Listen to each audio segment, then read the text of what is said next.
A uniform rod of length 12 is placed with one end in contact with the horizontal and is inclined at an angle alpha to the horizontal and allowed to fall without slipping at contact point.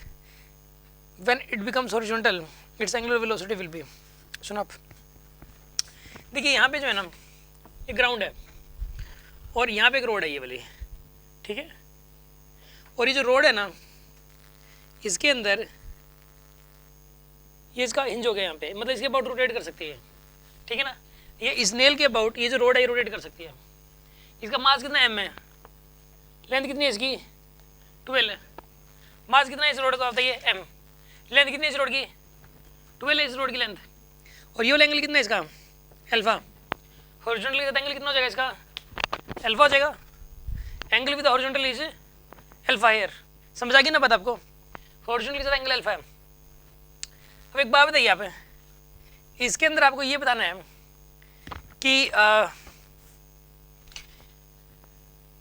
जब ये वाली जो road है अभी तो rest में थी, omega 0 है इसका, अभी ओमेगा क्या इसका 0। जब ये वाली जो रोड है ना ये जब ग्राउंड से टकराने वाली होगी तो उस टाइम इसका ओमेगा कितना होगा। What is the omega of the road when it just strike with the ground. जब ये ग्राउंड से टकराने वाली है तो उस टाइम इसका ओमेगा कितना होगा, क्वेश्चन ये है। तो कैसे करें हम इस क्वेश्चन को सॉल्व। सुना, आप एक काम करो, आप इस क्वेश्चन को करने के लिए इसमें आप एक बात बताइए, आप ऐसा जो क्वेश्चन होता है ना कि एक एंड के अबाउट प्योरली रोटेशन हो रहा हो, तो ऐसे में सिर्फ एनर्जी कंजर्वेशन आप लगा सकते हो। ऐसे केस में क्या लगा सकते हो आप, एनर्जी कंजर्वेशन। तो यहाँ पे जब भी रोड नीचे आ रही है तो इसकी पोटेंशियल एनर्जी कम हो रही है। क्या कम हो रही है इसकी, इसका सेंटर नीचे आ रहा है ना, रोड नीचे आ रही है तो सेंटर नीचे आ रहा है, तो ये देखो पोटेंशियल कितना कम हुई है। और जो पोटेंशियल जितनी कम हुई है वो कन्वर्ट होगी किसमें, काइनेटिक एनर्जी में, वो भी रोटेशनल काइनेटिक एनर्जी में कन्वर्ट होगी।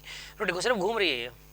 अगर रोड के घूमने एक क्वेश्चन और भी था कि रोड वर्टिकल थी और ये बताना था कि जब ये वर्टिकल के साथ 60 डिग्री एंगल पे जब रोड है तो उस या किसी और पर्टिकुलर एंगल पे जब रोड है तो उस टाइम उसकी एंगुलर वेलोसिटी क्या होगी, तो उसमें भी एनर्जी कंजर्वेशन लगना है। तो इसके अंदर भी एनर्जी कंजर्वेशन लगेगा।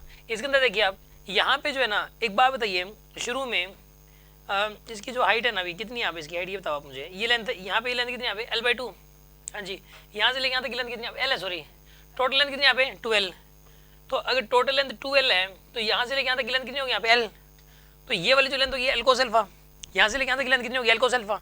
तो यहाँ से लेके यहाँ तक की लेंथ कितनी हो जाएगी यहाँ पे L sin अल्फा। ये लेंथ L sin अल्फा हो जाएगी, मानते हो कि नहीं मानते आप। अब एक बात बताइए, ये जो रोड है इस रोड की जो पोटेंशियल, जैसे भी रोड नीचे आई तो सेंटर बिल्कुल ग्राउंड से टच हो गया। सेंटर कहाँ टच हो गया, सिर्फ ग्राउंड से। तो इसकी पोटेंशियल कम होगी, कितनी कम होगी इसकी पोटेंशियल, मास m g इंटू में L sin अल्फा, इतनी पोटेंशियल कम होगी इसकी।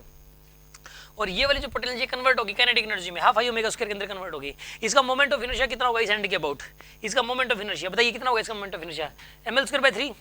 इसका मोमेंट ऑफ इनर्शिया कितना होगा बताइए यहाँ पे ml हाफ आई इंटू में ओमेगा स्क्वायर, ये आएगा आपके पास। और जब आप सोल्व करोगे तो आपके पास ओमेगा की वैल्यू आ जाएगी यहाँ से। समझ आ रहा है कि नहीं यार आपको।